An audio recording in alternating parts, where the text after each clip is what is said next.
Hai, salam sejahtera. Nama saya Muhammad Zahin dari Tom Yus TV SMK St. Thomas. Dan bersama dengan saya sekarang ini, Saya Muhammad Adil Rizki dari TV PSS Sekolah Kebangsaan Niup. Hari ini hari yang sangat istimewa bagi semua guru.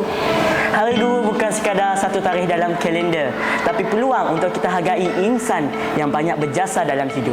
Dari yang mengajar kita membaca ABC sampai yang membimbing kita jadi versi diri yang lebih baik.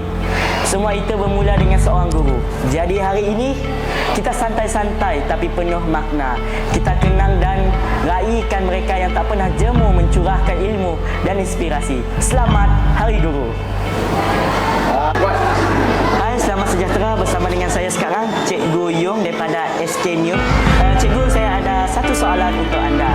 Jadi, apakah momen paling bermakna cikgu sepanjang cikgu mengajar? Ya, baik. Soalan yang bagus. Sepanjang 16 tahun saya mengajar, momen yang paling bermakna, yang paling manis bagi saya apabila saya melihat anak murid saya berjaya sampai ke Menara Gading. Itulah momen yang paling bermakna bagi saya. Baiklah cikgu, sangat bermakna. Terima kasih cikgu. Sama-sama. Hari ini saya bersama dengan Cikgu Gwen dari SMK St. Thomas. Apakah makna Hari Guru bagi cikgu secara pribadi? Baik, terima kasih Adil.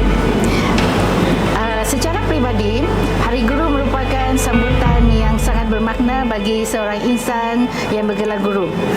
Maksudnya, pada setiap 16 Mei, kami akan disambut sebagai satu penghargaan atas jasa kami yang menjadikan seorang insan ataupun anak murid itu sebagai seorang yang berjaya. Terima kasih Cikgu. Ya, sama.